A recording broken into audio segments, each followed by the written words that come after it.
Antes de entrar en el debate, me permiten, por favor, algunas anotaciones y comentarios sobre nuestras organizaciones que están participando. Nosotros, el Foro Latinoamericano, es una ONG con sede en Berlín, Alemania, que actúa a través del trabajo voluntario de su junta directiva, un grupo de activistas, y se sostiene financieramente con la anualidad de sus asociados. Nosotros organizamos normalmente una vez por mes debates sobre temas relevantes en América Latina y Caribe, analizados desde una perspectiva progresista. Por ejemplo, coyuntura política, elecciones, como en este caso, economía, medio ambiente, feminismo, desigualdad, entre otros temas.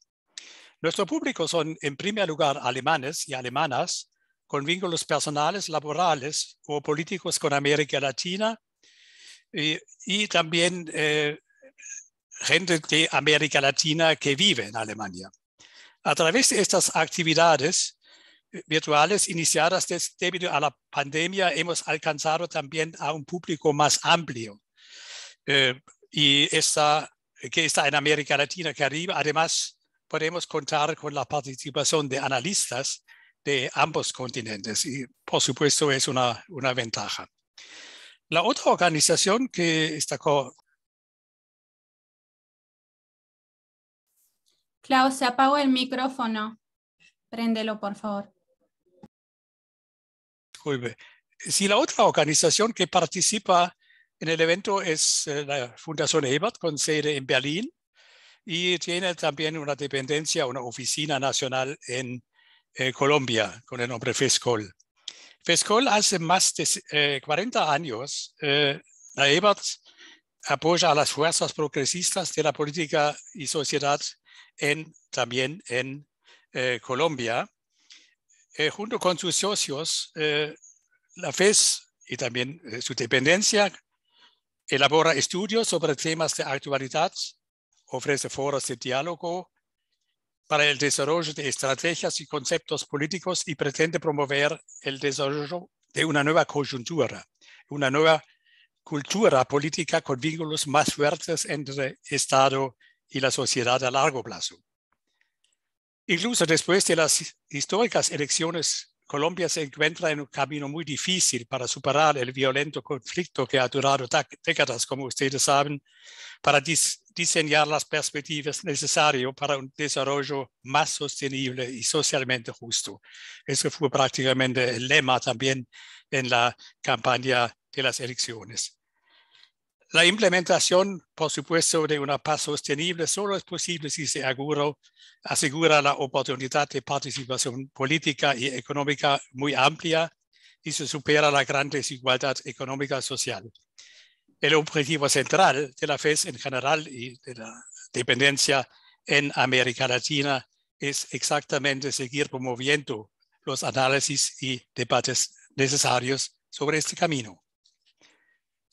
Me permiten, porque no todos son especialistas sobre Colombia, algunas anotaciones de la prehistoria de estas espectaculares elecciones. Una fecha importante del pasado con impactos hasta el presente es sin duda el mes de noviembre del año 2016, en el cual el gobierno colombiano del entonces presidente Emanuel Santos, que ha gobernado el país 2 turnos, concluyó un acuerdo de paz con el movimiento guerrillero más fuerte, las Fuerzas Armadas Revolucionarias de Colombia, con la abreviación FARC. Sin embargo, hoy, en el año 2022, 6 años después de este acuerdo histórico, el país sigue estancado, estando lejos de aplicar efectivamente este ambicioso programa de paz. Además, bajo la presidencia del sucesor de Santos, Iván Duque, a pesar de su apoyo verbal al acuerdo, se ha intentado modificar unilateralmente el contenido del acuerdo y secado material y financieramente, lo que amenaza con poner en peligro el futuro pacífico del país. Por lo tanto, todavía no se puede realmente hablar de paz en un sentido integral. La violencia ha más bien aumentado en años recientes sustancialmente en todos los ámbitos. Hoy, a finales de 4 años de presidencia de Iván Duque, que terminó su mandato como uno de los líderes más impopulares en la historia del país, las elecciones al Congreso y a la presidencia de este año se han perfilado como lo que los observadores han considerado un cambio histórico. Eso va a ser un tema central también de nuestro debate. El cartel de poder de conservadores y liberales que ha dominado las fortunas del país durante décadas fue rompido por primera vez en la historia del país. Con este contexto en el fondo, Colombia ha decidido en 3 rondas de elecciones sobre su futuro político. El maratón electoral comenzó con las elecciones al Congreso el 13 de marzo en este año, donde la alianza electoral de izquierdas, el llamado Pacto Histórico, bajo el mando del ex miembro del grupo guerrillero M-19 y posterior alcalde de Bogotá en los años 2012 hasta 2015, Gustavo Petro logró considerables avances en ambas cámaras. 25 sedes de 165 escaños en la Cámara de Diputados y 102 en el Senado. Pero no consiguió lo que fue esperado de él y sus adherentes, una mayoría de izquierdas. Los ganadores de las elecciones en Congreso fueron los 2 partidos tradicionales, el Partido Liberal, centro-izquierda, y el Partido Conservador, centro-derecha. Era de esperar que los liberales, como grupo más numeroso de la Cámara de Representantes, con 36 escaños, desempeñarán un papel central en la futura formación del gobierno. Esa fue la situación hasta la primera ronda de las elecciones presidenciales. Tras una dura campaña electoral en condiciones extremadamente polarizadas, en medio de altas tasas de inflación, un descontento social galopante, una situación de seguridad cada vez más precaria, la mayoría de los colombianos y las colombianas votaron el 29 de mayo por un cambio radical. Gustavo Petro, del Pacto Histórico, ganó con su candidata a la vicepresidencia, Francia Márquez, una diputada afrocolombiana, activista de mujer y del medio ambiente, con el 40,3%, un resultado históricamente inédito para la izquierda. Sin embargo, Petro, que ya ha ganado con sus alianzas en las elecciones parlamentarias en marzo, el primer lugar en el Senado y el segundo en la Cámara, no alcanzó la mayoría absoluta que él y sus partidarios esperaban, por lo que debía enfrentarse a su contrincante, el outsider político Rodolfo Hernández, un empresario rico que se ha posicionado por sorpresa de todos y todas como su segundo candidato para la segunda ronda. Hernández, exalcalde de la ciudad Bucaramanga, la ciudad en el 5º lugar en Colombia, fue para la mayoría de las votantes totalmente desconocido hasta pasado. Sin embargo, practicó un discurso populista muy de derecho y actuó en primer lugar en eso comparable, por ejemplo, con Trump o con Bolsonaro en vídeos en la red. Se habló de él, casi un chiste, como abuelo TikTok.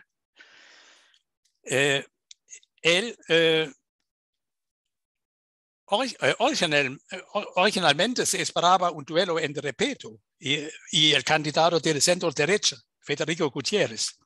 Sin embargo, Gutiérrez quedó con un 23% en un lejano tercer lugar, un resultado que también es visto como un rechazo de los y las colombianos a la política de las últimas 2 décadas. Muchos colombianos abogaron por un cambio radical en la política, eso fue claro. Finalmente, En la segunda vuelta electoral, prácticamente una semana atrás, el 19 de junio, Petro ganó con su vicepresidenta Francia Márquez con 6% ante su competidor Hernández, tampoco esperado. Por Gustavo Petro y su vicepresidente ha ganado la primera vez en la historia colombiana la izquierda el puesto más alto, lo que avisa el fin de una era con consecuencias más allá, eso vamos a ver en nuestro debate, de las fronteras del país. Bueno, ahora entramos en nuestro debate. Nosotros disponemos en total de 2 horas para nuestra discusión y como sabes, todo está realizado por la plataforma Zoom y con traducción paralela en alemán y español. Ahora es el lugar para presentar nuestros ilustres participantes en esta mesa. Primero es Juliana Hernández de la Torre. Juliana es feminista, directora ejecutiva de Artemisas, coordinadora de la campaña Paridad Ya, de la Red Nacional de Incidencia Política Nosotros Ahora y co-coordinadora de la Red de Innovación Política de América Latina. El segundo participante es Esteban Salazar. Él tiene una magistra en gerencia para el desarrollo, gobierno y relaciones internacionales de la Universidad Externada de Colombia. Es investigador y columnista en temas de democracia y partidos y es actualmente coordinador de democracia y gobernabilidad en la Fundación Paz y Reconciliación. El cuarto participante, el tercero es el profesor titular en la Facultad de Derecho, Bernd Marquardt. Él no es colombiano, es alemán, pero quizás entre tanto semi-colombiano, porque me ha dicho que trabaja, y estoy bien informado, 15 años en Colombia. Es titular en la Facultad de Derecho, Ciencias Políticas y Sociales de la Universidad Nacional de Colombia en Bogotá. Es fundador y director del Grupo de Investigación Constitucionalismo Comparado y es experto en Derecho Constitucional, Historia y Teoría Constitucional, Teoría del Estado, Historia de Derecho y Derecho Ambiental. La última es María Fernanda Carrascal Rojas. Es representante electa a la Cámara, es activista política, defensora de derechos humanos, es profesional en relaciones internacionales de la Universidad de Rosario, es especialista en gobierno, gerencia y asuntos públicos de la Universidad Externada de Colombia y fundadora de El País Primero e Ideas por Bogotá. Además, es columnista, conferencista y analista en diferentes medios de comunicación de su país. Bueno, como pueden ver, tenemos algunos interesantes personajes y lo que sigue es enviado algunas preguntas para cada uno. Le pido a todos que participan que sus respuestas sean relativamente breves, porque si son breves tenemos más preguntas y tenemos más corresponder a la complejidad de nuestra temática.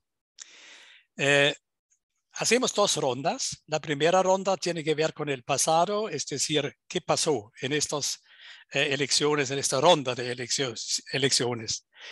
Esta primera ronda tiene más o menos 30-40 minutos y la segunda ronda, directamente después, se trata de las perspectivas. ¿Qué va a pasar o qué es posible que va a pasar? Es decir, posibles escenarios después de la decisión final el 19 de junio. Después también no queremos solamente discutir entre nosotros, abrimos la cancha para el público y estamos coleccionando algunas preguntas. Se va a hacer mi colega Hanna. Para después, bueno, eso todo tiene que terminar finalmente en 2 horas. Bueno, entonces comenzamos y yo quiero directamente comenzar con una pregunta a Esteban. Quizás como nota de pie, quizás me permiten que me refiero solamente a los hombres y no con todas las nombres, hombres y apellidos. Esteban, ¿cuáles fueron los elementos atípicos y sorprendentes de este maratón electoral de este año? Porque fue un maratón no muy tradicional, fue lleno de insultos también, con mucha agresividad también y con algunos elementos de gran sorpresa. ¿Qué factores explican finalmente el fracaso de los partidos tradicionales en la primera ronda? El auge del outsider Hernández, que nadie conocía antes y prácticamente nadie esperaba que él va a ganar el segundo lugar. ¿Y qué explica el triunfo final de Gustavo Petro y su coalición Pacto Histórico? Esteban, por favor. Klaus, muy buenas tardes a todos los panelistas y las panelistas invitados y a toda la audiencia que nos escucha en este momento. Muchísimas gracias por esta invitación. Yo, para responder rápidamente esta pregunta, les propongo como tres partes. La primera son los factores atípicos de los cuales nosotros podemos identificar que esta campaña se diferenció tal vez de las competencias electorales que habíamos tenido previamente en Colombia.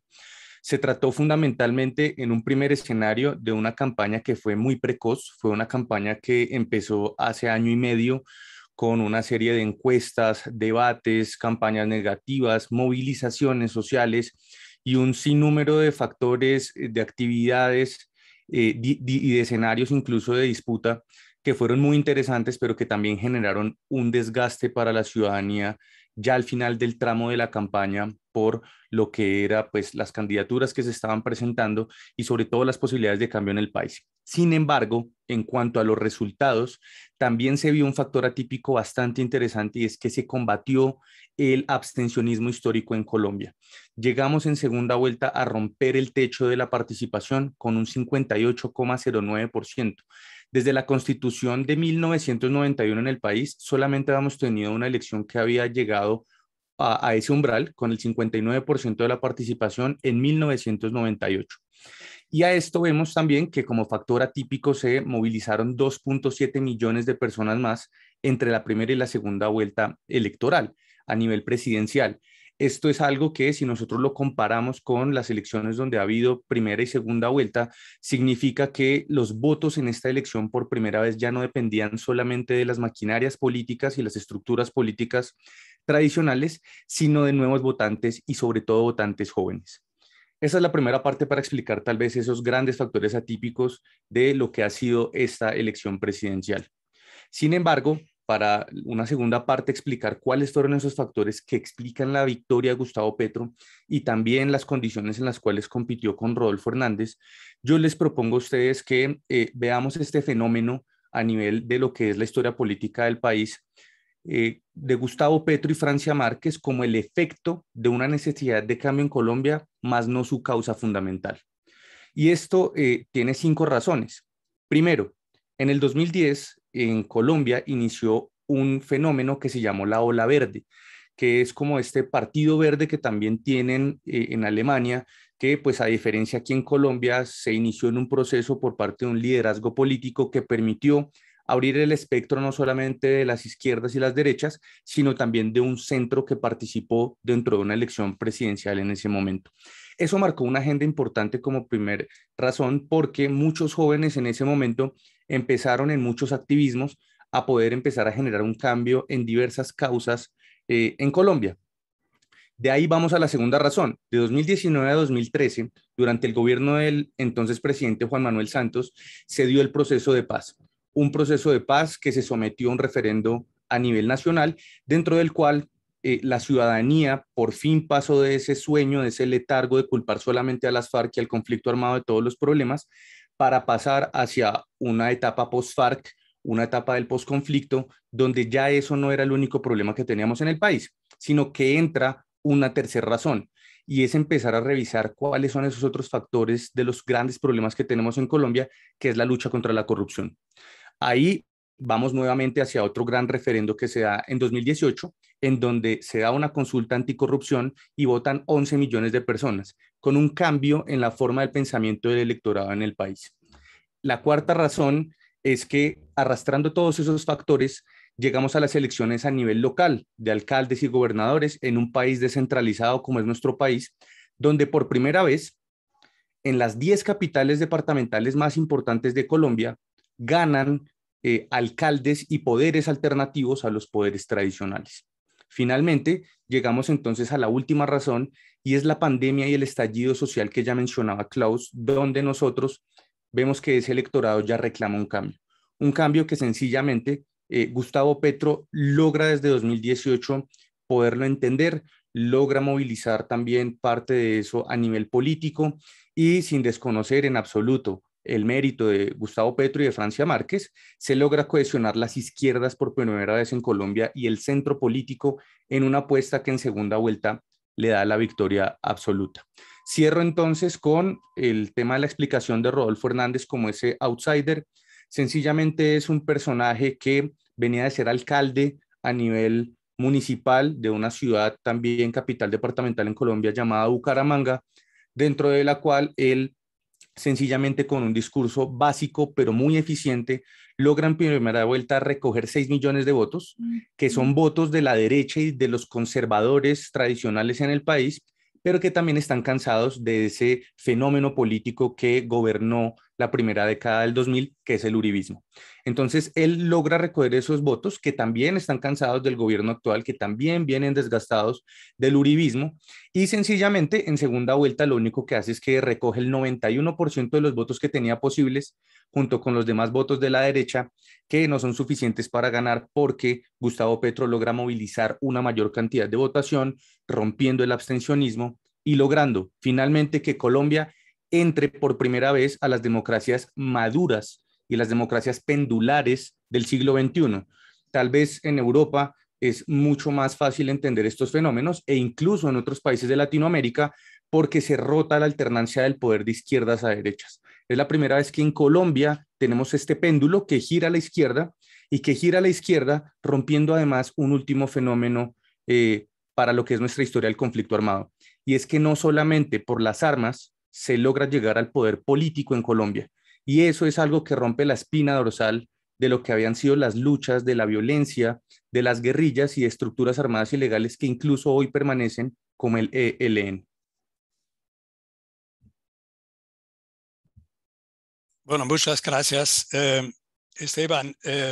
Has tomado una serie de argumentos también y explicaciones. Una parte vamos a retomar también en el debate que sigue. Yo quiero mencionar solamente dos temas. El tema de anticorrupción. Aparentemente eso tiene que ver con, se encuentra una sensación térmica en el país que eso es un tema central. Lo interesante fue cómo los dos han tocado eso, y quizás tendríamos después explicar qué significa en cada caso. El otro es el fenómeno de Hernández como tipo de derechista que utiliza muy fuertemente los otros medios, los medios sociales, por ejemplo. Por eso recuerda, por supuesto, a Bolsonaro, a Trump y otros, ¿no? Y también a algunas figuras en Alemania. Esos son temas que seguramente vamos a retomar. Pero yo quiero ahora profundizar un poco más en base a esta terrible polarización en el país. Los que perdieron han dicho ambos candidatos, también Hernández, son populistas. Bueno, ustedes conocen este término, es un término clásico también en la teoría de los políticos, en la teoría política. Por eso a Berndt, constitucionalista, la pregunta, ¿qué significa esta etiqueta? ¿Son realmente las dos populistas, o se tiene que matizar en las dos personas esta etiqueta, o es simplemente una fórmula de denunciación? Porque claro, los conservadores y liberales utilizan más como en el sentido peyorativo, o tiene también una connotación positiva. ¿Qué piensan? Muy buenas tardes o buenas noches en Alemania. Muchas gracias por la invitación. La respuesta más corta sería, en mi modo de ver, solo Rodolfo Hernández es un populista, pero para explicarlo un poco más, yo quiero entender populismo al estilo de incitar al pueblo al aplauso para la personalidad política propia a través de argumentos sugestivos, irracionales de baja consistencia y viabilidad. Bueno, hay otras definiciones. Esta es una posibilidad y una segunda opción de ver esta expresión es que es una fórmula de estigmatización de políticas de tipo anti-élite.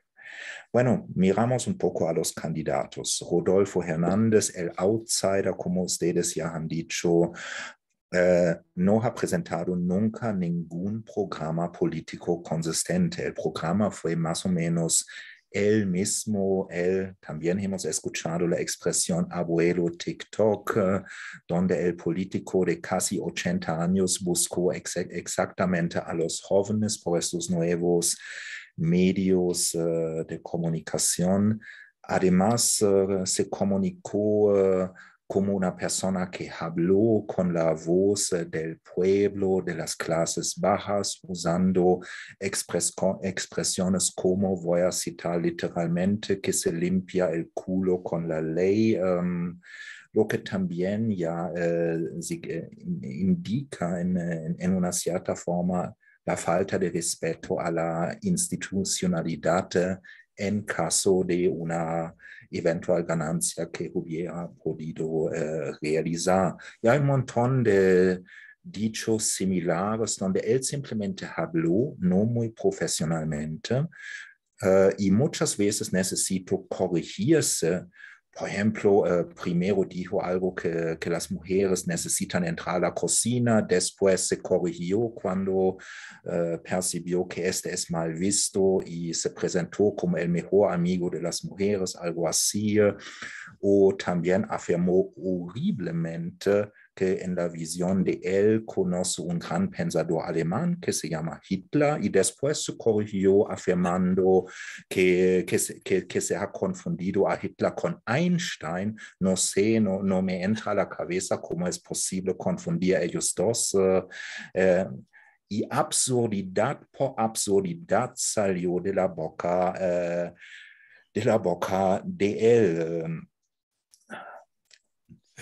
En cambio, Petro, si miramos a Petro, este es muy diferente. Si yo estoy evaluando el programa de Gustavo Petro, esta es una política del Estado social de corte europeo en su núcleo. Este puede defender cualquier partido socialdemócrata de Europa, eventualmente también partidos cristdemócratas. No veo nada radical en este programa. Es simplemente rompiendo con esta democracia de élite, de burguesa, o como mis colegas muchas veces dicen, oligarquía, terminar con este y buscar más una especie de democracia social. Esto es viable, esto existe en un montón de países y es también, creo yo, deseable si pensamos que el problema más grande, aparte de la paz, es la injusticia social en Colombia, con uno de los peores coeficientes de Gini del mundo, lo que significa que la brecha entre rico y pobre es una de las más grandes del mundo y este indica claramente un defecto de políticas durante los decenios del gobierno de variantes de la derecha a partir por lo menos de Ospina Pérez en 1949. En otras palabras, un populista Hernández y Petro, en mi modo de ver, no. Bueno, gracias. Quizás para retomar esta palabra populismo, me parece en un sentido, los dos son populistas, entre comillas, en el sentido que los dos figuras tienen una retórica muy anti-establishment y reclaman representar las necesidades de la gente común, del pueblo. En este sentido, populista tiene una connotación positiva. Pero claro, si entramos más en detalles, son muy diferentes, ¿no? Porque Hernández prácticamente no tenía programa. Además, ha rechazado un debate público a pesar que él ha dictado las condiciones y Petro ha aceptado. Pero lo sorprendente es eso. A pesar que son figuras tan diferentes, las fuerzas tradicionales de los liberales y conservadores han saltado al tren de Hernández, ¿no? Y han hecho cosa común con él. Eso es, visto desde afuera, es muy sorprendente porque fueron mencionadas también las cifras. La participación en las elecciones ha aumentado más de 55, creo, %, pero tenemos además un gran porcentaje de más de 40% que no han votado. Es decir, prácticamente no es una mayoría, pero un gran porcentaje sin participación y un otro porcentaje que ha votado por una figura como este tipo Hernández. Es muy, muy sorprendente. Y eso me lleva a una pregunta a Juliana que tiene que ver con eso. Ambos candidatos prometieron en su campaña que tenía un fuerte acento anti-establishment y anti-élite, un cambio radical, que correspondía aparentemente a una sensación térmica en la población. Ampliamente difundido fue eso aparentemente en muchas partes de la sociedad colombiana. De acá mi pregunta, ¿de qué tipo de cambio se trata en ambos casos? ¿Qué explica que un gran porcentaje del electorado saltó al tren del populista y political outsider Hernández? Y eso a pesar del hecho que él prácticamente no ofreció al electorado un programa político, más allá de la lucha contra la corrupción. Pero contra la corrupción es cualquier persona. ¿Qué explica eso? Bueno, buenos días a todos. Tengo un poco mala la voz porque estoy con mucha gripa, pero bueno, voy a retomar como varios puntos que mencionó Esteban. Yo creo que si bien los dos candidatos se venden como candidatos fuera del establecimiento, decir que Rodolfo Hernández es un outsider de la política es desconocer, en primer lugar, que él fue candidato de Bucaramanga, que no es tan outsider de la política, pero que la campaña de comunicación y la forma en la que logró venderse, como lo señalaba Bernd en TikTok, logra generar un imaginario dentro de la juventud y dentro de unas clases medias tradicionales, donde el Estado no ha hecho presencia históricamente, de llegarle a un público al que las campañas políticas no le habían llegado históricamente. Si uno compara el mapa del acuerdo de paz, de cómo se votó el acuerdo de paz, el plebiscito por la paz en el 2016, y el mapa actual de cómo queda Rodolfo Hernández versus Petro en las elecciones, nos encontramos en que las zonas donde ganó Gustavo Petro incrementaron el voto en la segunda vuelta y Hernández sigue permaneciendo en el oriente del país, en el departamento donde está él, que es un departamento de frontera, donde el discurso de migración tiene mucha fuerza, donde por supuesto este discurso también está muy enlazado con el tema de la xenofobia, que en Colombia ha ido cogiendo mucha fuerza y que está demostrado por diferentes centros de investigación que generan una cohesión entre la población porque funcionan a partir del discurso del miedo.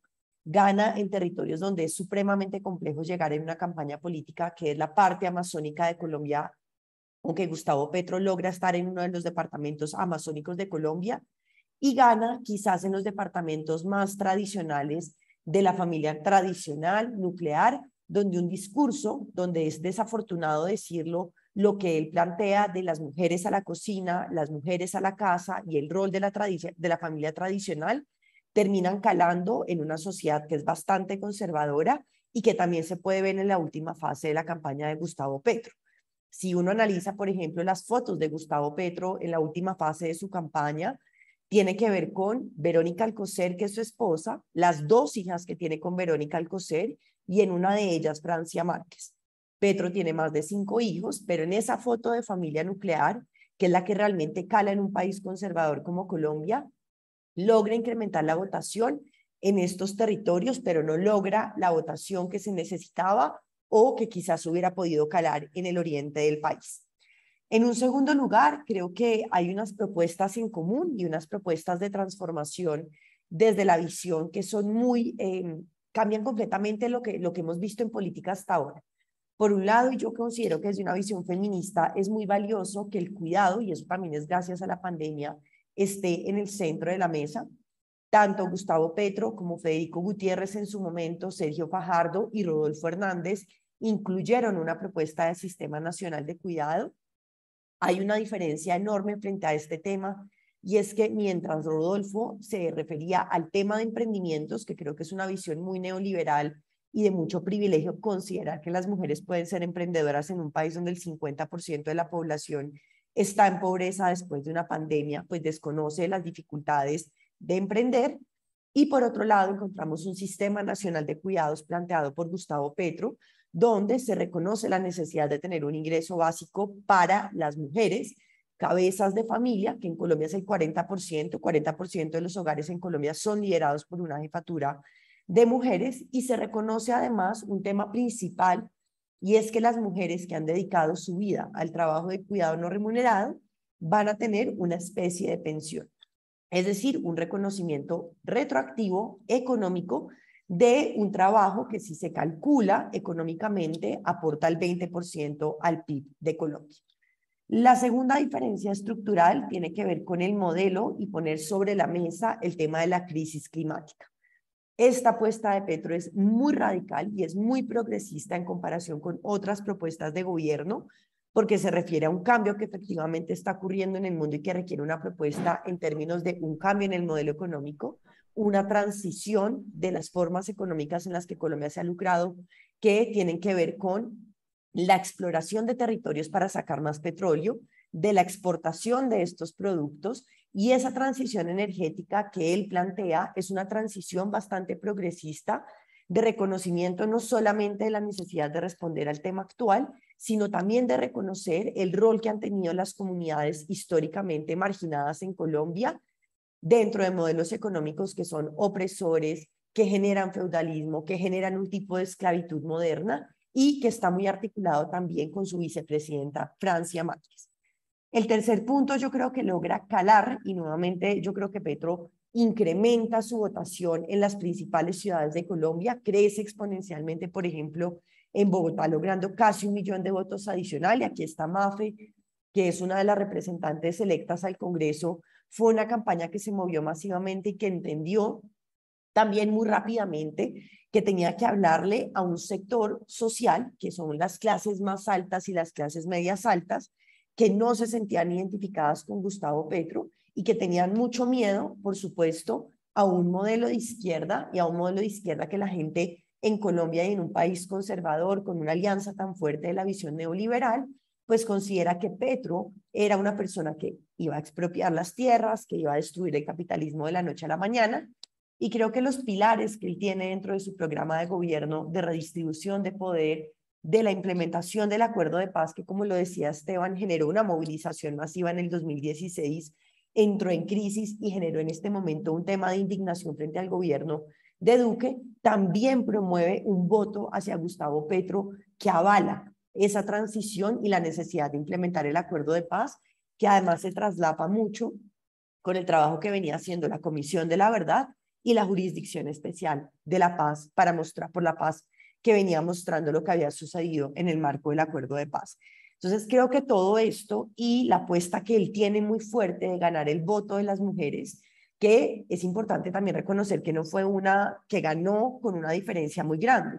Rodolfo Hernández igual saca 10 millones de votos, Gustavo Petro logra 11 millones de votos, pero creo que es importante reconocer que el discurso de la familia tradicional, el discurso de un modelo mucho más conservador de familia en Colombia sigue teniendo lugar, y que lo que logra Gustavo Petro con su programa del Sistema Nacional de Cuidados, de un programa de gobierno paritario, de unas listas cerradas paritarias también, son un mensaje muy claro para un sector juvenil para un sector de organizaciones de la sociedad civil feministas que hemos venido trabajando pues desde los 70 hasta el día de hoy, y logra también calar en las mujeres que entienden perfectamente que en ese modelo y en ese sistema que ha producido la pobreza y la explotación de las mujeres, es imposible pensar que vamos a ser incluidas dentro del mercado laboral con las mismas prácticas que traía el modelo económico hasta la actualidad.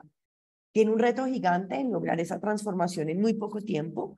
El primer año de gobierno de él es un año de gobierno de recibir lo que hizo el gobierno Duque. Entonces, pues nada, como que creo que estos elementos son los que aportan a que Gustavo Petro sea hoy el presidente de Colombia, con una visión bastante progresista de modelo económico, de crisis climática, de una aproximación hacia las problemáticas de las mujeres y un modelo económico de transición muy distinto al que ha conocido Colombia durante 200 años de su historia desde la independencia. Bueno, muchas gracias, Juliana. Prácticamente ya has respondido a unas preguntas que tenía a María Fernanda, el rol de la mujer y el tema feminismo, gender y todo eso.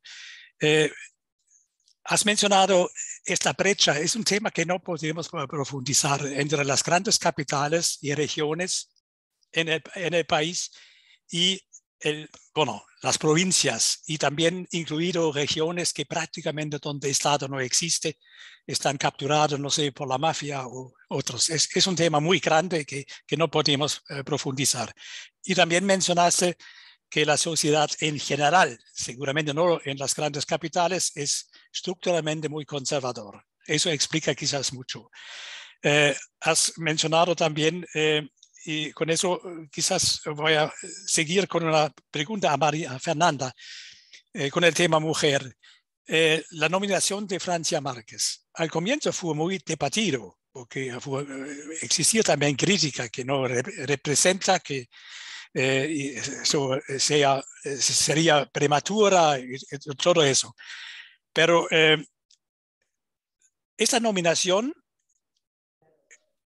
¿qué motivo central está detrás? Es simplemente que se muestra hacia afuera que el tema de la mujer, de los roles en la sociedad, es un tema central que tendría que interesar a toda la gente, o es también un paso táctico para un poco tranquilizar el hecho que Petro mismo se ha acercado mucho más a una izquierda moderada. Es decir, es también ¿cómo se dice? Un consuelo para a la radical de la izquierda. Las dos interpretaciones están circulando. No sé cuál es más, no se excluyen mutuamente, lógicamente, estas respuestas. Pero otra vez, María Fernanda, ¿qué es concretamente de esperar? ¿Es realmente va a ser un tema muy central en el gobierno que ahora comienza? Porque es un tema muy emocionalizado también. Si uno se pregunta qué rol tiene que tener en las negociaciones que son necesarias para mantener o obtener una gobernabilidad. Seguramente es un tema donde otros representantes, otras fuerzas políticas van a quizás hacer un bloqueo o quizás no.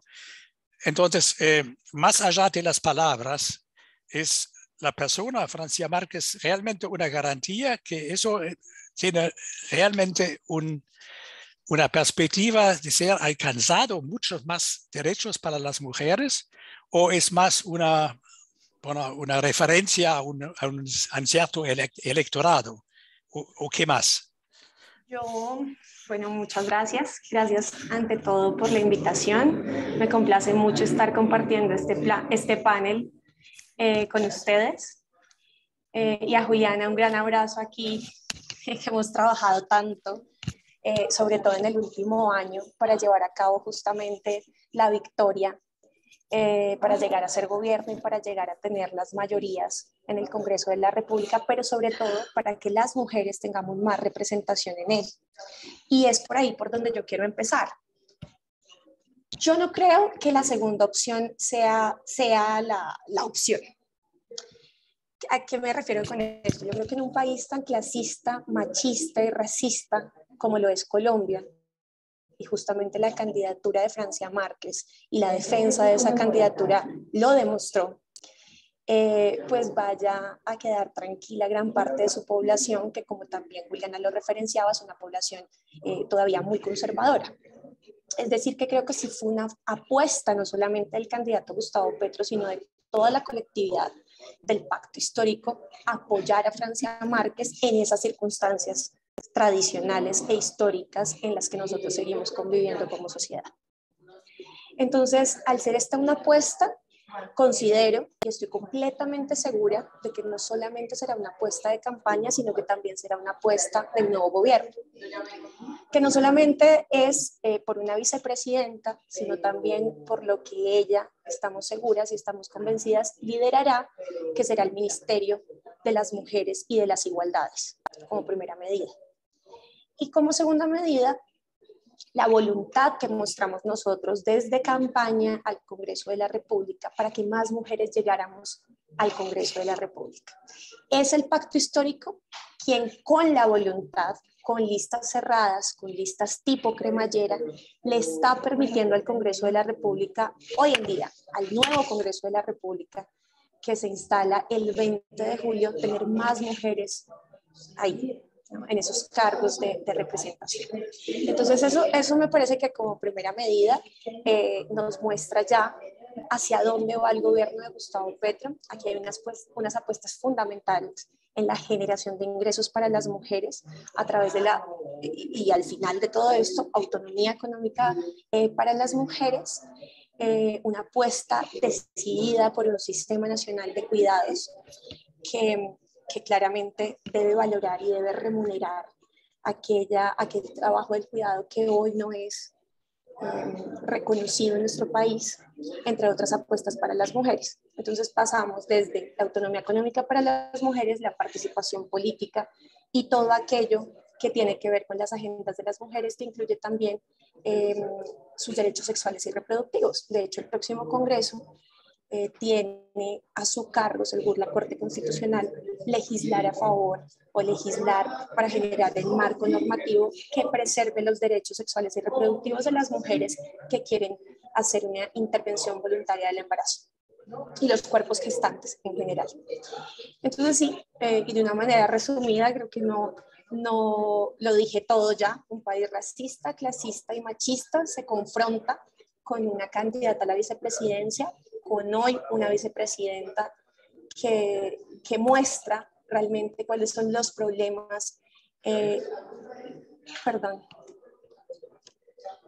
me están acá, es que tengo algunos problemas de señal. Yo estoy en medio de una campaña, de una reunión de bancada. Aquí estábamos, de pronto por eso oyen mucho ruido. Intenté obviamente darle el espacio que merece a esta reunión, pero la bancada, como somos ahora bancada de gobierno, las reuniones todas son de un momento a otro. Estamos justamente construyendo la agenda legislativa. Bueno, muchas gracias. Estamos prácticamente en la segunda parte porque ya hablamos sobre perspectivas también, es decir, propuestas realistas o no realistas después del voto del 19 de junio. En esta línea, para mí sorprendente fue en comparación con las elecciones en 2018, prácticamente faltaba un hilo conductor en la campaña. Hay temas, sí, pero no un hilo conductor, por ejemplo, como en 2018 fue el proceso de paz, ¿no?, y el acuerdo de paz. Hay muchos temas, pero no uno que dice es el hilo conductor.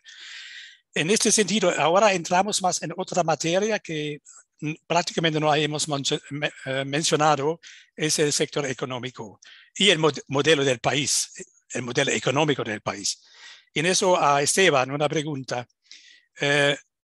Petro prometió en el campo económico cambiar el modelo productivo del país e iniciar una transición energética para poner fin al neoextractivismo. Yo creo que es una cosa casi revolucionaria para un país en América Latina En primer lugar, para un país que vive prácticamente exclusivamente de sus ingresos del sector de carburo, petróleo, oro y eso. Es muy revolucionario, ¿no? Este aviso. Colombia es fuertemente dependiente de la extractación y exploración de recursos naturales. La primera pregunta que surge, y por supuesto fue retomado por la oposición inmediatamente, ¿cómo quiere Petro financiar este cambio? ¿Y cómo convincente es esta oferta de una financiación de eso? Bueno, Esteban. Klaus, gracias. Sí, bueno, dentro del espacio de lo que es por lo menos los anuncios que ha dado hasta este momento y la lectura de su plan de gobierno que se llama Colombia, Potencia Mundial de la Vida, Gustavo Petro habla de que hay que hacer una transición mineroenergética en Colombia, que es algo que incluso se está exigiendo dentro de diversos organismos multilaterales en el mundo que pues plantean que existe una crisis global sobre el cambio climático, que se debe hacer una transición respecto de lo que son esas economías extractivistas, esos modelos de desarrollo hacia lo que son energías limpias y la posibilidad de que Colombia en Latinoamérica pueda liderar estos procesos. A esto él lo ha llamado, digamos, de diversas maneras. Eso corresponde a una línea de justicia social, a una línea de justicia ambiental, en donde él plantea fundamentalmente dos cosas importantes. La primera, la democratización o el fenómeno de la democratización, y segundo, la realización de pactos, como le está planteando en este mismo momento con ese gran acuerdo nacional, no solamente a nivel político, sino a nivel de sectores económicos y productivos. En la democratización, especifica dentro de este programa de Colombia, Potencia Mundial de la Vida, que se debe hacer una democratización a nivel de lo que es la vocación de la producción agrícola en Colombia mediante la democratización al acceso de la tierra. Colombia es uno de los países a nivel mundial dentro de los cuales la concentración o los niveles de concentración de la tierra llegan a 0.8, siendo uno donde existe una total concentración de esta. Esto es un fenómeno que ha estado asociado también dentro de una dinámica del conflicto armado, dentro de una producción de monocultivos y agroindustria que no necesariamente han significado un desarrollo o un progreso, y adicionalmente también ha estado asociado a lo que es una producción aurífera, una producción carbonífera y una producción petrolera. Colombia hoy, por ejemplo, reconociendo parte de lo que es su agenda, Gustavo Petro ha manifestado que se va a eliminar o se va a sacar esa posibilidad de ampliar la exploración petrolera. En este momento en Colombia, eso no se traduce en que la exploración que está en este momento en curso, porque esa es la seguridad jurídica de lo que tiene el país en este momento, se vaya a eliminar. Por el contrario, esa exploración se va a mantener, se va a respetar, pero de aquí en adelante dentro de este gobierno de forma gradual, de forma transicional, se va a ir avanzando hacia otros tipos de recursos de energías limpias, como lo son los parques o las granjas eólicas, en donde nosotros hacia la zona norte del país, específicamente a la zona de La Guajira, el departamento de La Guajira, la costa atlántica, tenemos una gran vocación por los vientos que pasan por este sector, y los ingenieros ya han empezado a plantear la posibilidad de construir parques eólicos que por supuesto ya tienen lugar y ejecución en este espacio. También dentro de esa dinámica o la posibilidad de hacer esa transición mineroenergética, en el programa de gobierno Gustavo Petro habla de la democratización del acceso a créditos o bancarización, y también a el acceso al saber o la tecnificación a nivel rural y urbano. Los procesos respecto de, por ejemplo, la minería en Colombia y la minería a nivel del oro, se traduce en muchos espacios en una minería informal, es decir, una minería que no está legalizada, pero no necesariamente toda esa minería informal es una minería criminal, que es una diferencia importante que hay que hacer. La minería informal es en espacios donde hay personas que lo han hecho de forma artesanal y que no han podido acceder a una titularización de las tierras o una tecnificación sobre los procesos de extracción. Caso contrario, la minería criminal, que está asociada al lavado de activos, a la presencia de estructuras armadas ilegales y al control territorial. Todo esto lleva entonces a que en ese primer espacio de democratizar, Gustavo Petro habla de hacer esa transición en donde va a garantizar la seguridad jurídica de la exploración y explotación de los proyectos que en este momento hay sobre hidrocarburos, sobre petróleo, incluso en exportación de carbón, incluso en el tema aurífero. Pero hay que reconocer también que pues Colombia ha tenido diversas dificultades en esos sectores que han llevado también, incluso como lo menciona el informe de la Comisión de la Verdad, a rentas que han terminado generando dinámicas de violencia y de conflicto a nivel territorial. Esto no es, digamos, una propuesta que pues sea descabellada, generó mucho miedo porque se confunde la exploración con la explotación petrolera, se confunde la transición con unas medidas radicales donde se va a desconocer la seguridad jurídica de lo que ya está, a lo que Gustavo Petro ya ha dado total tranquilidad y ha mencionado que con esta crisis que está sucediendo en la guerra, en el conflicto entre Ucrania y Rusia y el incremento de la demanda de carbón, desde su gobierno puede ser que vaya a haber los mayores niveles de exportación de carbón, precisamente porque hay ausencia de la oferta de este producto y Colombia hoy se ubica entre el tercer y quinto lugar a nivel mundial de exportación de carbón coque. Ahora bien, respecto al tema de hacer pactos, Gustavo Petro también entiende que tiene que financiar parte de lo que es esta iniciativa de hacer esa transición energética. Tanto es así que para poder empezar a hacer la transición, por ejemplo, en medios de transporte como las grúas, las mulas, los barcos, los aviones, que es el del transporte a nivel interno e internacional, se requiere también un nivel de explotación de minerales especiales, sobre todo como el cobre, y esto depende pues de las relaciones que se puedan establecer con diversos actores a nivel internacional. Y a nivel interno plantea hacer diversos pactos en donde dentro de esa gradualidad y la transición que busca hacer, plantea la posibilidad de hacer inversión extranjera directa sobre el sector de los parques eólicos, sobre los sectores dentro de los cuales se pueda empezar a buscar un bloque a nivel de Latinoamérica para liderar esa transición minero-energética. Recientemente se habló que con el Parlamento Europeo se iba a buscar la posibilidad de financiar parte de este proceso.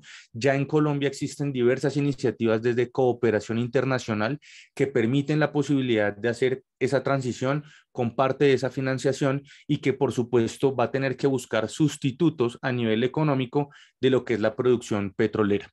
En el Producto Interno Bruto del país, esto representa sobre todo el petróleo entre el 3.5 y el 5% del Producto Interno Bruto, alrededor de 1.500 millones de dólares por exportación trimestral, que es un hueco fiscal que evidentemente se va a tener que plantear con otras fuentes alternativas de financiación.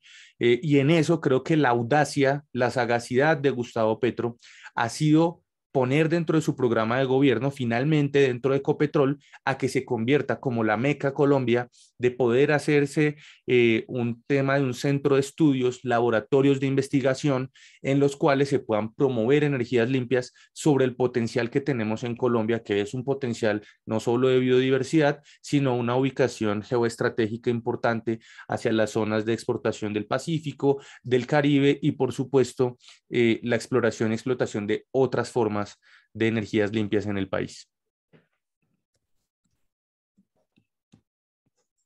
Muchas gracias. En cuanto a este muy ambicioso programa económico y hasta el cambio del modelo, que es realmente una innovación en América Latina, Petro ha avisado y creo que es muy realista, que ha dicho que representa un gobierno de transición. Porque, claro, es una estrategia a largo plazo. Y él ha dicho que no va a presentarse otra vez en 4 años. Entonces, puede ser un comienzo, pero un comienzo que es, en cierto sentido, es revolucionario. Porque ninguna izquierda hasta ahora, tampoco Lula da Silva, ha dicho con estas palabras claras que quiere salir del modelo extractivista y implementado pasos. Entonces va a ser muy interesante cómo eso qué va a pasar en los próximos 4 años. Pero ahora quiero entrar en otra temática que es también muy caliente, siempre presente en un país con más de 50 años de violencia. Una pregunta a Bernd. Uno de los problemas centrales fue y sigue siendo la violencia e inseguridad endémica. A pesar del acuerdo de paz con la FARC en 2016. Entonces mi pregunta, ¿qué concepto de seguridad persigue el nuevo gobierno contra el auge de la violencia entre las Fuerzas Armadas, los grupos guerrilleros disidentes y las bandas criminales, las llamadas BACRIMs? ¿Hay ideas concretas para retomar las negociaciones con el ELN, la segunda agrupación guerrillera, que son estancadas desde tiempo, y qué se hace para avanzar en la política antidroga? Bernd, por favor. Sí, muchas gracias por la pregunta. Yo creo que sí, que podemos esperar progresos en las negociaciones de paz. El posible acuerdo con el ELN no había sido viable bajo el gobierno de Duque, porque Duque había seguido esta línea uribista de que no fue deseado el acuerdo de paz y ningún otro acuerdo adicional. Ellos tenían esta lógica de una paz vencedora según ideas provenientes de la época de la Guerra Fría. Por eso, durante los 4 años de Duque no hubo ningún progreso. El acuerdo de paz solo había sido realizado muy defensivamente, pienso solo el 20-25% como máximo ha sido realizado, el resto fue bloqueado bajo el gobierno desinteresado en este. Y este cambia ahora. Petro, en primer lugar, es creíble para una guerrilla. Es decir, una guerrilla no espera de Petro una traición inmediata. Y ese es un problema de todos los acuerdos de paz. Por ejemplo, en finales de los 80, cuando hubo por primera vez la posibilidad de un acuerdo entre el gobierno y las FARC, el mismo fue saboteado cuando partes de las FARC fundaron un partido político, Unión Patriótica. Más o menos 5.000 de ellos fueron asesinados por autores desconocidos, lo que ha eliminado toda posibilidad de negociar la paz por aproximadamente 30 años. Y también ahora el acuerdo de 2016 pareció parcialmente saboteado por el uribismo en Colombia. Pero bajo Petro, que el pesimismo tiene un pasado como guerrillero no en las FARC, sino en el M-19, es un Estado como socio creíble. Por eso es posible negociar tanto con el ELN como con las disidencias de las FARC. Como yo lo entiendo, esta es la intención del gobierno y también me parece que podemos esperar, bueno, es un poco especulativo, claro, en el momento, pero yo creo que esto es posible con estos actores de perfil político. La situación es muy diferente si pensamos en este fenómeno de las BACRIM o clanes, grupos que no tienen perfil político, que simplemente han creado un dominio territorial en zonas de la ausencia del Estado, donde han creado una economía criminal. Y con ellos es muy difícil pensar en un acuerdo de corte de paz de tipo político.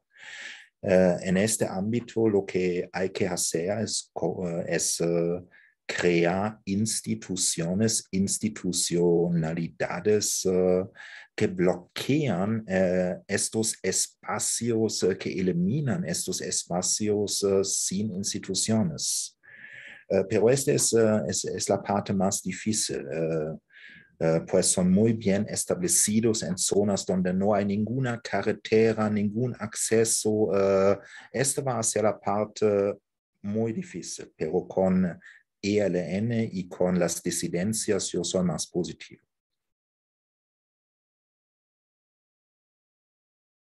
Gracias. Muchas gracias. La palabra cambio fue prácticamente una palabra denominador común en toda la campaña. y fue muy discutido de qué tipo de cambio se trata. Y vinculado con este tipo de cambio también es una nueva época caracterizada que la primera vez la izquierda está en el poder. Pero mi pregunta es, ¿de qué tipo de izquierdas se trata? ¿O qué tipo de izquierda representa Petro? Porque él fue siempre denunciado por sus enemigos como una copia de Hugo Chávez, y el tema petrofobia fue presente casi en toda la campaña de la oposición. Lo pregunto esto por el hecho de que el nuevo presidente ha avisado textualmente, yo lo cito: nosotros vamos a desarrollar el capitalismo en Colombia. Claro, esa es una palabra, una frase por lo menos sorprendente para un hombre de la izquierda y quizás frustrante para una izquierda tradicional. Entonces, ¿qué está detrás de esta fórmula? ¿Cómo comprende y se define Petro como de izquierda? Es una pregunta, no sé, quizás para Esteban, pero otro puede también responder porque es una pregunta transversal. Esteban, quizás comienzas. Gracias, Klaus. Sí, pues ha habido una tendencia desde hace varios años para poder nominar o denominar a los actores políticos en Colombia dentro de unos espectros que son espectros polarizantes, son espectros que por supuesto han marcado una agenda política desde el 2016, en donde nuestra democracia, después del plebiscito entre el sí y el no, estableció dos bandos, una democracia plebiscitaria, de los que apoyaban el acuerdo de paz y de los que estaban en contra de ese acuerdo de paz. Y fue hasta ahí cuando nosotros empezamos a ver que a partir de esa dinámica política también se empezaron a ver esas características que podían identificar los temas dentro de los cuales se podrían encajar las izquierdas o las derechas en Colombia, e incluso en algunos espacios bajo la moderación de las políticas económicas o las políticas sociales, un centro o una centroizquierda o una centroderecha. Es en ese escenario en donde Gustavo Petro en 2018 entra como lo que podría ser una izquierda dentro de ese escenario de polarización, una izquierda que históricamente, por haber pertenecido a la guerrilla del M-19, que eso tuvo un proceso de paz en la constituyente del 91, que hizo toda una transición hacia la institucionalidad, pues en efecto no son las banderas políticas que incluso se han visto dentro de sus políticas cuando ha gobernado, como es el caso de Bogotá. Lo que se ha observado es que esa dinámica del comunismo, del socialismo, es una discusión todavía muy nostálgica de la academia, de la política, de cómo la hemos podido entender en Europa, en Latinoamérica, donde ni siquiera ha habido gobiernos que nosotros podamos determinar que se parezcan o no al nuestro, porque no ha habido un gobierno nacional de izquierdas. Por esa razón, yo creería que él tiene más bien un talante socialdemócrata, que es más liberal y que es más del respeto hacia las instituciones sobre unos valores progresistas, por supuesto, que enarbolan las agendas que en este momento vienen posicionándose, como lo decía Juliana, en el tema del feminismo, que son agendas progresistas sobre el tema de los derechos a nivel de población LGTBIQ+, sobre temas de transición minero-energética, pero que sobre todo se plantean como una respuesta también a unos poderes tradicionales. En un contexto que, por supuesto, y esto quiero que quede muy claro, aprovechando este espacio, sobre todo con la audiencia que nos ven, que es europea e internacional, a que Colombia en absoluto se parece a Venezuela, en absoluto se parece a Brasil y en absoluto se parece a cualquier otro espacio de lo que ha sido Latinoamérica, ¿sí? Esos referentes que tienen de que se iba a convertir en el Chávez o en el Maduro o que íbamos a entrar en una dinámica socialista, como sucedió en Venezuela, pues Venezuela tenía una renta asociada sobre todo en sus finanzas públicas en un Producto Interno Bruto dependiente del 98% del petróleo. Colombia, su mayor, por lo menos su mayor proveedor dentro de la economía es el sector terciario, que es el sector a nivel de servicios. Esto no explica en absoluto que nosotros vayamos a tener una renta petrolera en donde se vaya a generar una expropiación o se vaya a convertir, a nacionalizar todas las empresas privadas del país y a partir de ahí pues vayamos a tener la gallina de los huevos de oro para poder tener plata para gastar como sucedió en Venezuela.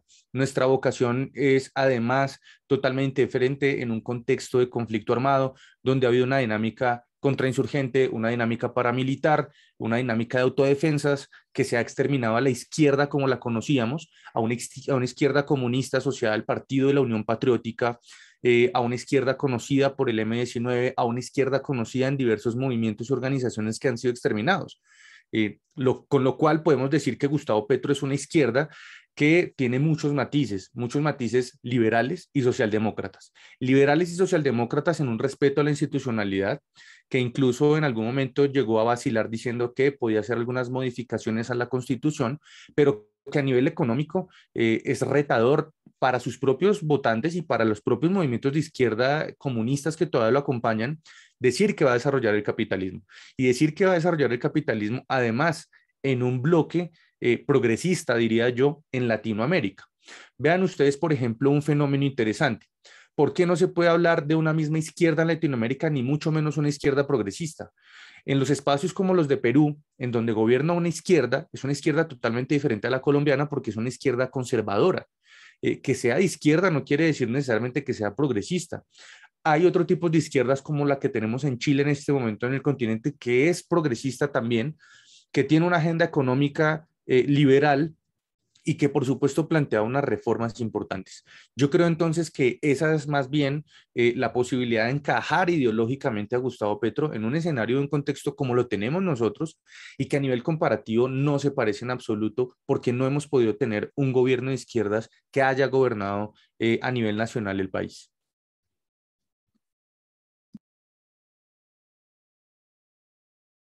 Es interesante su autodefinición, porque ha dicho, y yo creo este tema, qué tipo de izquierda está estrechamente vinculada con su modelo salir del extractivismo, porque dice, izquierda es en este sentido innovar, educar, porque sin innovación, sin una amplia educación de la población y calificación, sin mejor efectividad, no podemos salir de esta trampa del extractivismo. Entonces, su definición es muy amplia, muy concreta también, y tiene mucho que ver con su modelo que él está proponiendo.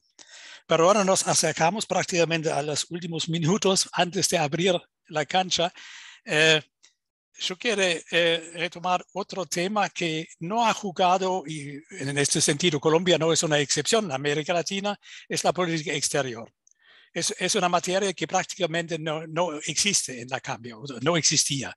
Pero nosotros sabemos, claro, Colombia está muy adentro de esta lucha entre regímenes más izquierdistas, más conservadores en América Latina, y tiene que ver con lo que pasa afuera de América Latina, con Estados Unidos, con China y otros actores en el ámbito internacional. Hay expresiones o declaraciones de Petro que se refieren a la política exterior, y yo quiero retomar solamente un tema que es muy caliente en Colombia desde años, es la relación con Venezuela. Ahora vemos un acercamiento del gobierno norteamericano a Venezuela, pero para Colombia el tema más caliente desde años es el tema de la migración. La migración en ambos lados, de venezolanos hacia Colombia y al revés. Tiene en este conflicto muy concreto, una temática muy concreta, que tiene que ver con la política hacia Venezuela también. ¿Hay ideas de Petro en eso y en qué sentido eso afecta también sus relaciones con otros países en América Latina? Yo no sé quién quiere, Juliana. Bueno, yo creo que la designación de Álvaro Leiva como el canciller de la República y digamos también con un llamado a establecer una Cancillería de la Paz, que es como él la denomina, pues es también un atisbo y una visión de lo que Petro considera que tiene que ser las relaciones exteriores con otros países. Yo creo que la llamada de Joe Biden a Petro pues es algo que en Colombia no había sucedido y no sucedió con el gobierno de Duque. Ya se han venido reuniendo él, su canciller y distintas personas de su gobierno con Estados Unidos, donde ha habido una reafirmación de apoyo a la implementación del acuerdo de paz. En Colombia yo creo que esa es de las pocas cosas buenas que hizo el presidente Duque y fue un tema de normalización y de darle documentación a la migración venezolana que está en Colombia. Petro pues propuso y digamos que eso fue como algo que tuvo críticas porque eso ya existe, ¿no? Los migrantes y las migrantes en Colombia hoy tienen una ruta de accesibilidad para ser documentados y en ese sentido para tener acceso a servicios de salud, a servicios, a poder trabajar. Y por otro lado, pues él hablaba de abrir la frontera con Venezuela, cuando la frontera con Venezuela pues está abierta hace más de un año.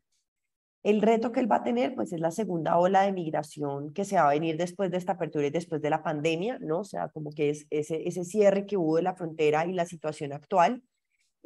Tendrá también que dirigir, pues tendrá que tener muy claro con quién va a tener su conversación, si va a ser con Maduro, si lo va a hacer con Juan Guaidó, que pues obviamente también ha perdido muchísima fuerza. Y pues yo también creo que eso tiene que ver, y eso le va a costar un poco con los países que son un poco más hacia la derecha, pero también estamos en un momento de reconfiguración de América Latina, ¿no? La llegada de Boric al poder, las elecciones que se vienen de Brasil, las elecciones de Argentina del siguiente año, son también como un escenario donde pues tendremos que ver qué pasa con las elecciones de Brasil, pero que también abre una puerta a establecer nuevamente unas relaciones con Venezuela y unas conversaciones que tienen que darse porque el flujo migratorio no se va a detener, porque la situación en Venezuela, como bien lo señalaba Esteban, se produce porque es un país pues, que dependía completamente del petróleo y porque pues sin lugar a dudas si hay una afinidad, digamos, no con el proyecto de Maduro, pero con el proyecto que logró Chávez y que en su momento logró disminuir la pobreza de una forma muy importante. No significa que Petro no sea crítico, de hecho, él dijo en uno de sus discursos pues que él no era tan bruto como Maduro y que él reconocía que Maduro tenía unas prácticas dictatoriales. Y yo creo que eso también es un mensaje muy claro a quienes tienen miedo de que Colombia se vuelva como Venezuela o a miedos que tienen, por ejemplo, la sociedad civil que trabaja en frontera, que también está conformada por venezolanos y venezolanas, y que pues obviamente tiene mucho pánico de que suceda lo que está sucediendo en Venezuela. Yo creo que aquí hay una disyuntiva y pues la planteaba también Esteban, y es que pues al final, ¿qué entendemos por izquierda en este momento y cuál es la dicotomía entre izquierda y entre derecha en un mundo donde pues ya esos modelos hay que replantear esos términos y hay que replantearlos desde el rol que tiene el Estado en brindar las garantías sociales, las garantías económicas y las garantías políticas que se requieren en el momento actual y que tienen una mezcla y que en el caso de Colombia pues es muy difícil que suceda lo que sucedió en Venezuela, porque en Colombia el sector industrial y el sector empresarial tienen muchísima fuerza. Estos gremios de sociedad privada pues también generan un tema de empleo importante y creo que ese sector empresarial también ha tenido unos mensajes como de tranquilicémonos, calmémonos, esperemos qué va a pasar en este gobierno en el tema de empalme. En segundo lugar, pues o sea, como que el tema de Venezuela sí es central, pero por el tema de migración. Nuevamente, Colombia es un país muy xenófobo y pues la xenofobia también se produce pues como una consecuencia de la situación de pobreza post-pandemia, que 50% de la población de Colombia está en pobreza, hace y genera que efectivamente haya resistencia por parte de la población a las políticas de integración de la migración venezolana, que caen en discursos como nos van a quitar el empleo, cómo es posible que a nosotros que somos pobres en Colombia no nos tengan las mismas políticas. Y yo creo que ahí se viene también un reto en comunicación, un reto en comprender que hay una situación de crisis en Venezuela, que Venezuela en un momento recibe una gran ola de migración de Colombia y que hay una circunstancia especial con casi 2 millones de personas en Colombia que se va a incrementar en los próximos años, que requiere un abordaje de un Estado protector, de un Estado cuidador y una potencia de la vida, como lo ha manifestado Petro. Entonces, pues creo que sí, ¿no? Que ha dejado muy claro que sí hay prácticas dictatoriales, que él no coincide con muchas cosas de Maduro, pero que tiene que abrir la conversación, por supuesto, con un gobierno que está en crisis y con una situación migratoria que está relacionada directamente con la forma en la que el gobierno venezolano ha estado actuando en los últimos años. Bueno, muchas gracias. Ahora mirando al reloj, el tiempo está corriendo. Yo creo que es tiempo para abrir la cancha para preguntas del chat que está coleccionando Hanna. Yo he visto son 31, son demasiado. Quizás tú tienes que muy concentrar las preguntas y quizás 2, 3 para dirigirse a los panelistas y al final, 3-4 minutos antes de cerrar esta mesa, yo quiero hacer 2 preguntas a todo el podio para después cerrar la reunión. Bueno, Ana. Gracias, Klaus. Y buenos días, buenas tardes, buenas noches a todos también de mi parte y a todas y todos. Yo he estado atenta a las preguntas que pusieron aquí en el chat y también en las redes sociales y realmente son preguntas muy interesantes y voy a empezar con 2 preguntas que creo que da para combinar, que son dirigidas a las 4 y los 4 panelistas. La primera pregunta es, ¿qué ventajas o desventajas sería para el gobierno no tener tantos opositores? Esto no sería señal de falta de ética política porque ahora todos son los mismos. Aceptar la diferencia con respeto no sería más democrático. Y la segunda pregunta, que va un poquito en la misma dirección, es ¿cómo ven el ambiente en el Congreso? ¿Qué alianzas son viables? ¿Será que la oposición boicoteará reformas y proyectos del pacto histórico? No sé quién quiera empezar porque es para los y las 4, pero tal vez primero le paso la palabra a Esteban. Gracias, Hanna. Por supuesto que hace 2 semanas la situación era totalmente diferente. En el contexto del país, nosotros contamos con el Senado y la Cámara de Representantes. Eso en el Congreso da un aproximado de 288 congresistas, de los cuales solamente la coalición que conforma el pacto histórico, que es la que avaló y acompañó a Gustavo Petro y a Francia Márquez, no lograban más del 30% para lo que eran la posibilidad de obtener unas mayorías en el Congreso. Dependían de partidos como el de la coalición Centro Esperanza, que es el Partido Verde fundamentalmente, y otros partidos nuevos, y también de partidos como el Partido Liberal y el Partido de la U, que son partidos tradicionales en algunos casos y otros son partidos que surgieron a principios de los 2000, pero que no han tenido necesariamente un tema ideológico. Para poder responder a esa pregunta, teniendo en cuenta ese escenario, vemos hoy que las coaliciones que se están construyendo son incluso con partidos tradicionales, son incluso con partidos que guardan dentro de sus filas a congresistas y personas que tienen diversos cuestionamientos por haber pertenecido a las estructuras políticas tradicionales. Esto no implica necesariamente que a nivel ideológico tengan una diferencia tan grande, porque son partidos que se manejan como partidos, pues digamos, de tipo empresarial o de oferta de avales. Es decir, son partidos que realmente no tienen una agenda ideológica que uno pueda identificar claramente dentro de lo que son las políticas de cada uno de los gobiernos.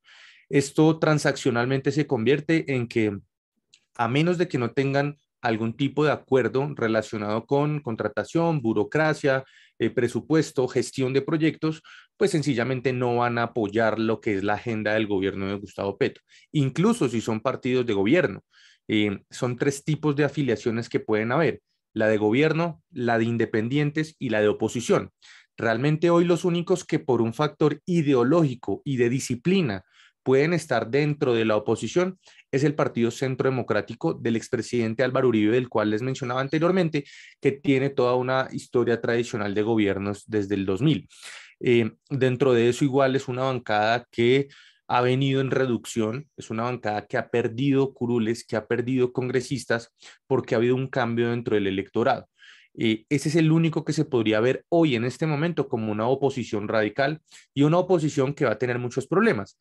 No es una oposición necesariamente tecnificada, ni cualificada, ni ha sido una oposición que se haya podido enfrentar a estas dinámicas, a excepción del 2014 con el gobierno anterior, el gobierno de Juan Manuel Santos, que estaba para esa época. Yo resumo esto en un dicho muy interesante. Como la izquierda nunca ha gobernado, como estas personas nunca han gobernado, ellos han vivido los problemas de ser oposición. Es momento de que vivan los problemas de ser gobierno. Y eso pasa viceversa.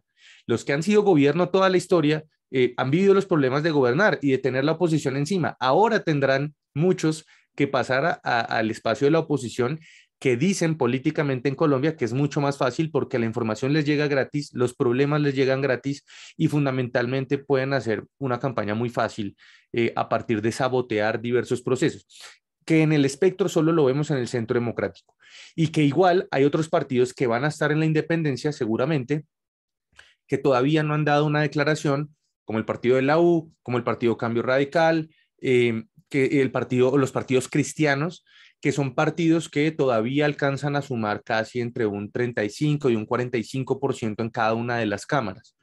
Y esto es importante por una razón. Esa oposición va a poder bloquear cierto tipo de proyectos e iniciativas legislativas que se votan en Colombia. Hay dos tipos de mayorías. Una mayoría absoluta, que es la del 51%, ¿sí? 50 más 1, como pasa por lo general en muchos proyectos, pero hay otras mayorías cualificadas que van a necesitar por lo menos el 75% del Congreso. Y esas mayorías, que son para reformas estructurales también, van a significar un problema, porque no solo es el saboteo político ideológico, sino sencillamente de los acuerdos para poder alcanzar ese 75% que en este momento todavía tienen dificultades si esos partidos se denominan en la independencia.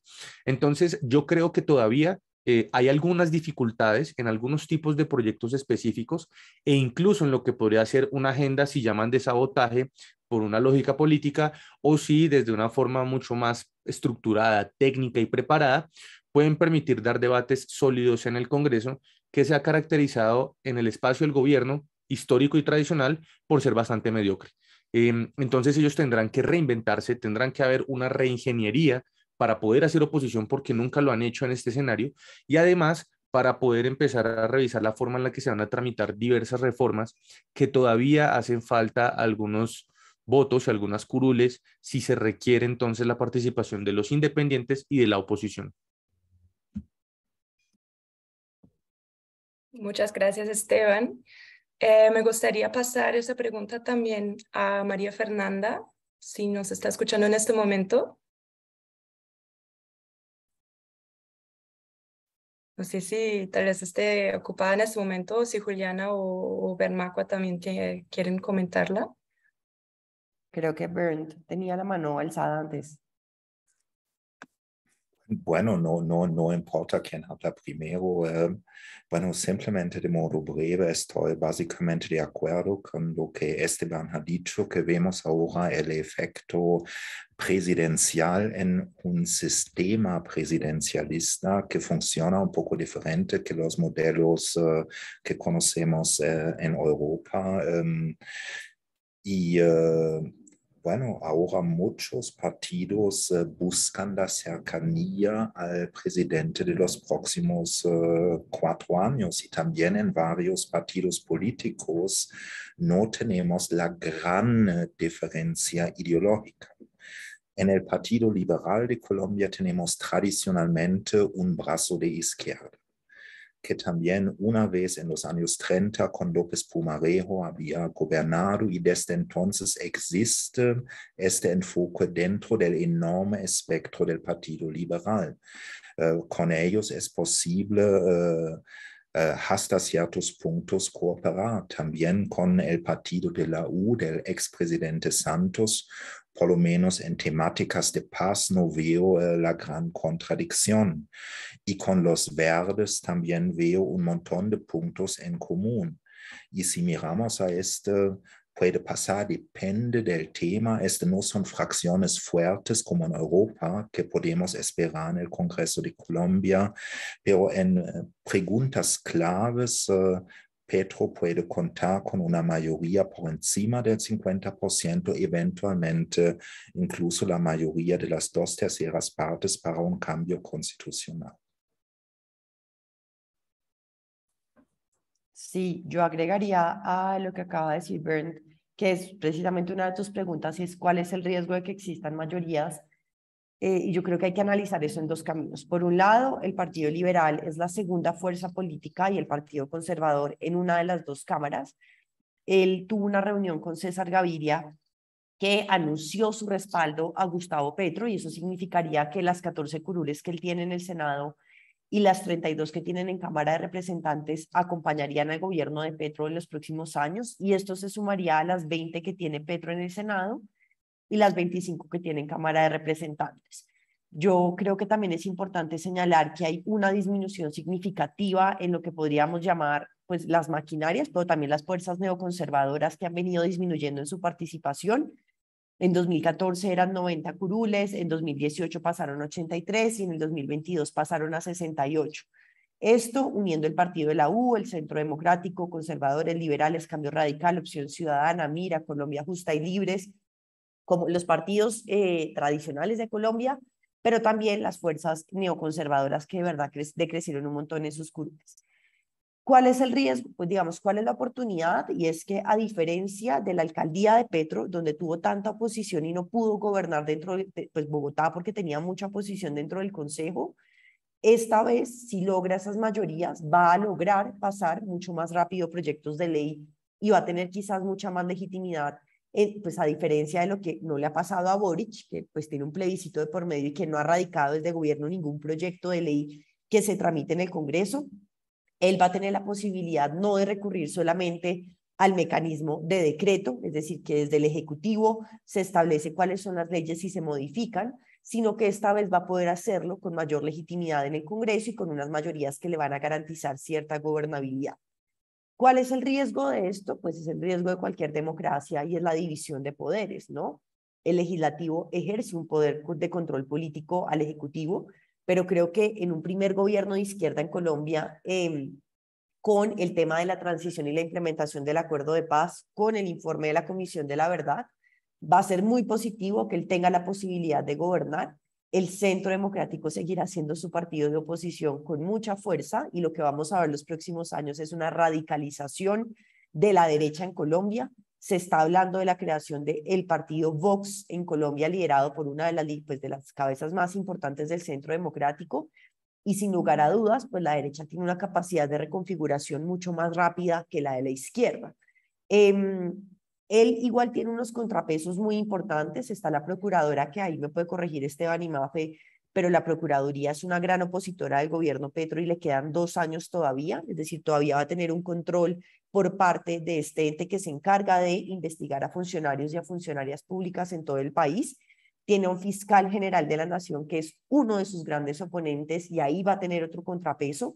Por supuesto, es un problema muy grande que tenga un fiscal que está en contra de él en medio de una implementación del acuerdo de paz, de un país que viene una estigmatización y de un montón de falsos judiciales derivados de la protesta social, pero que pueda tener una unión importante entre el legislativo y el ejecutivo, le va a dar un margen de gobernabilidad que yo sí creo que es importante porque pues Petro no es un tipo de izquierda radical, es casi que un socialdemócrata en sus propuestas y como que esa posibilidad que tiene de tener alianza con el Congreso le va a dar un margen de maniobra muy importante para implementar medidas que son necesarias en Colombia y que incluyen un tema de redistribución.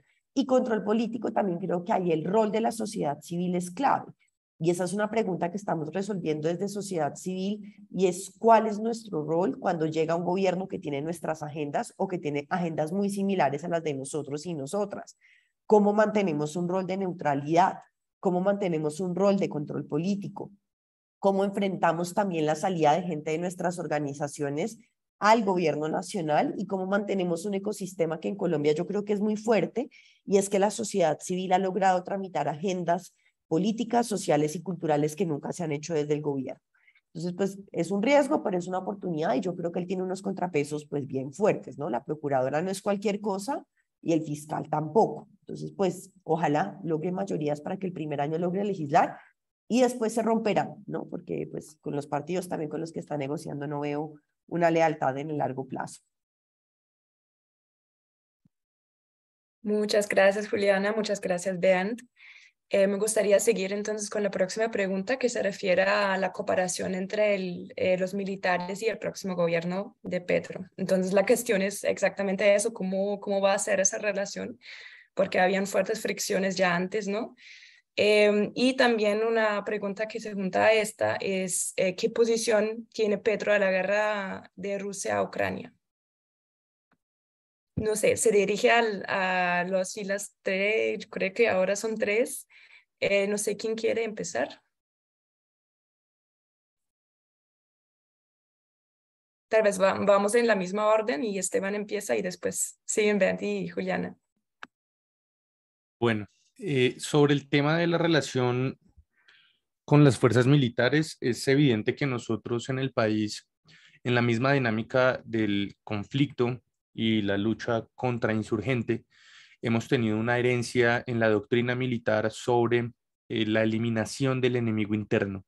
La eliminación del enemigo interno ha llevado, con el auspicio incluso de políticas a nivel internacional provenientes de Estados Unidos, en modificar la doctrina militar hacia la lucha contra insurgente, hacia el terrorismo, etcétera, que es algo dentro de un golpe, si se quiere, para lo que es esa doctrina militar tradicional histórica que hemos tenido en el país.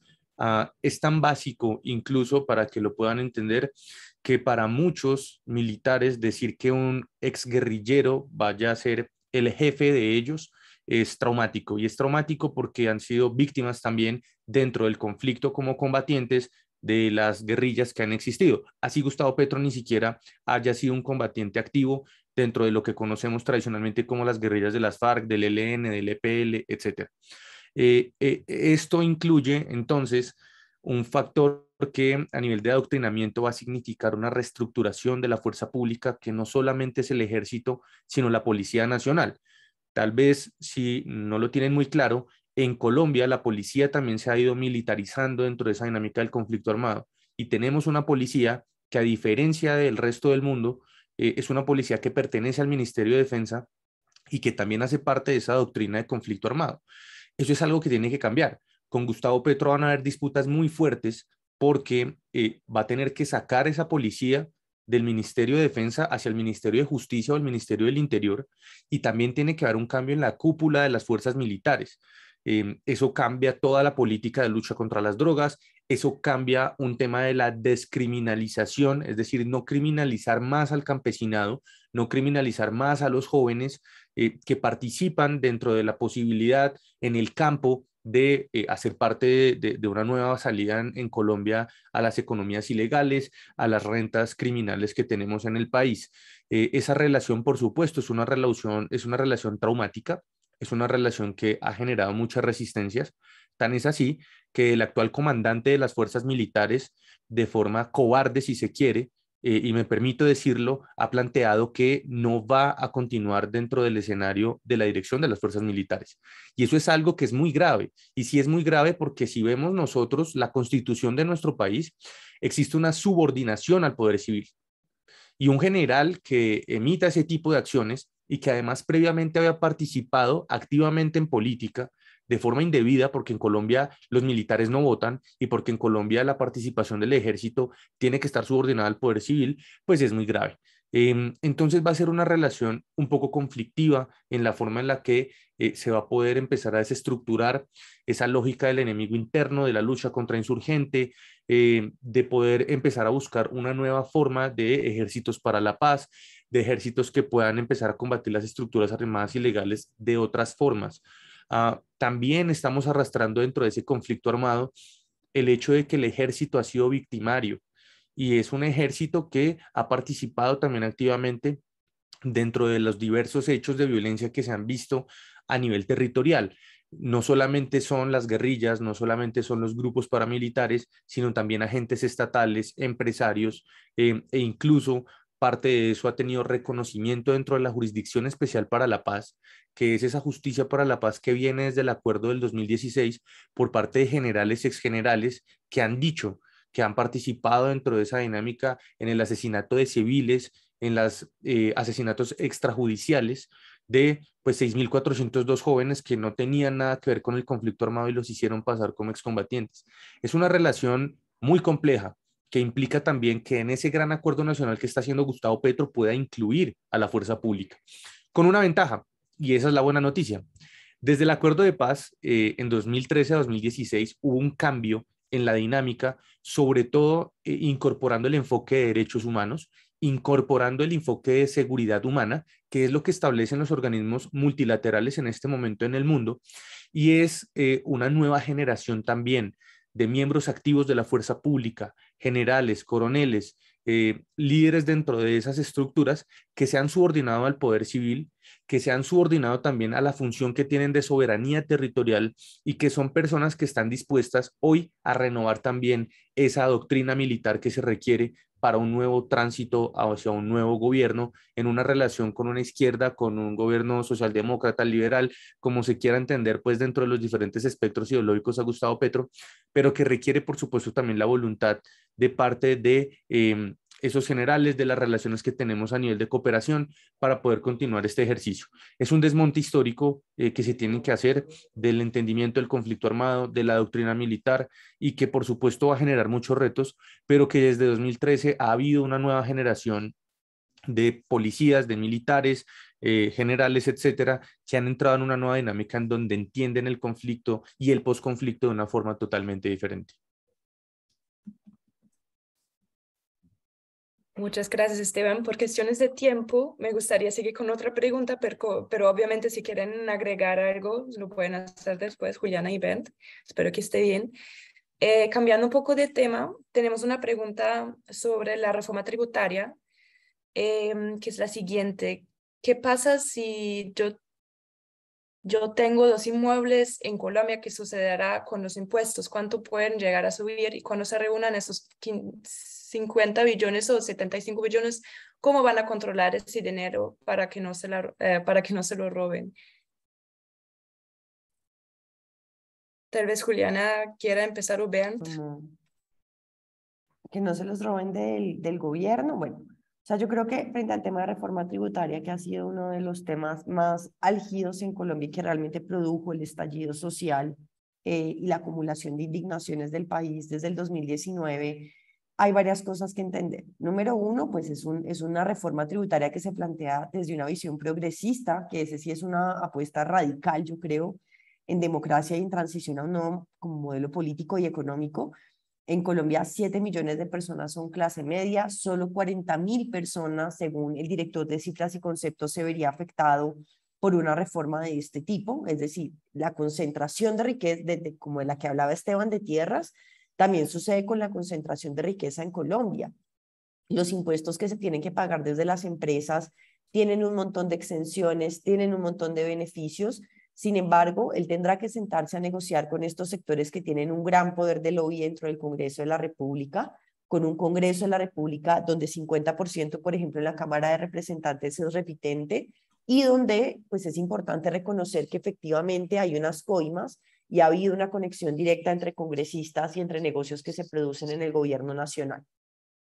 ¿Qué medidas hay para garantizar que esto no se vaya a robar? De hecho, hoy a las 12 se iba a revelar una investigación sobre cómo el gobierno Duque desvió los recursos de la paz para hacer otro tipo de cosas.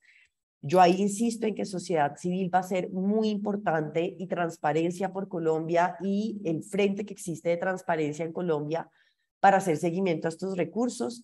Creo que mecanismos de gobierno abierto en términos de rendición de cuentas y de transparencia son vitales para los próximos 4 años. Esa ha sido siempre una falla en Colombia.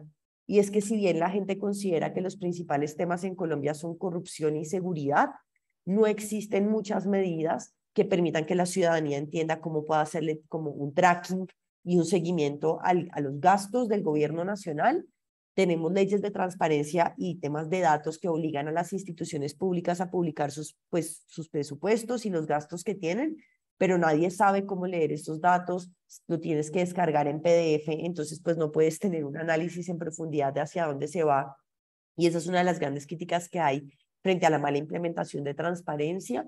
Pero esta reforma tributaria también va a tener que atender pues a unas negociaciones, ¿no? O sea, tampoco es que yo no creo, y quizás ahí Esteban y Bernd pueden aportar, pero yo tampoco creo que el sector empresarial vaya a permitir que una reforma tan radical se pueda, pues como que pueda darse de la noche a la mañana, y seguramente esto tendrá que darse en pasos distintos, en unas negociaciones diferentes, en un periodo legislativo donde él seguramente está en un debate muy fuerte de qué va a radicar en el primer periodo legislativo el 7 de agosto cuando se posicione, o el 20 de julio con el Congreso de la República, y a qué le va a apostar este primer año de cara a las expectativas que tiene Colombia, que es básicamente El Salvador, ¿no? En Colombia creen que pues Gustavo Petro va a salvar al país de la pobreza, que en 4 años va a lograr una transformación económica, una transición energética, y pues esto es falso, y hay que moderar esas expectativas también para lograr legitimidad y que no pase lo que le pasó a Boric en Chile, lo que le está pasando, que es un muy bajo nivel de aprobación en el país.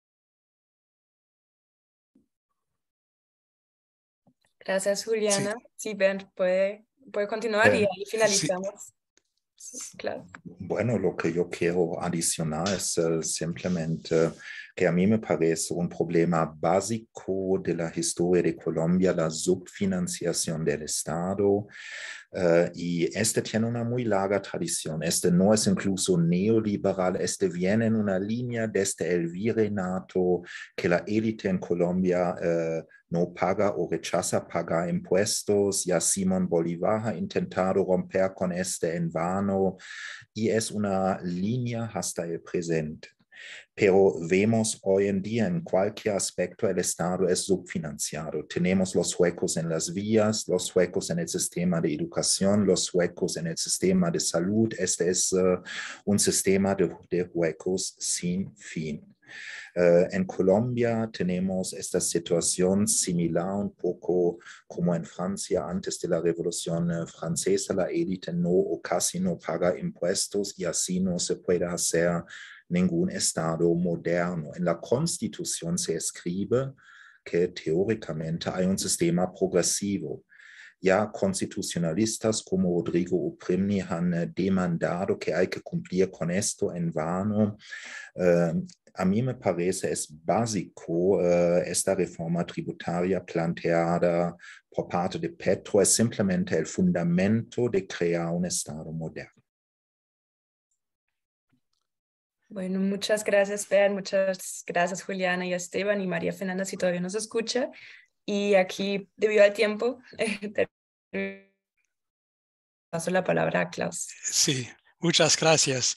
Bueno, quedan muchos otros temas afuera. Una gran parte de la política internacional, ¿qué va a pasar? ¿En qué manera es la gente que estuvo en la calle, por ejemplo, toda la generación joven está afectado? ¿Qué va a pasar? Y la pregunta final, yo creo que hay un consenso en cuanto a estamos al comienzo de una nueva época. Eso me parece seguro por el simple hecho que la primera vez la izquierda tiene la oportunidad de gobernar por lo menos los próximos 4 años, si no pasa un accidente.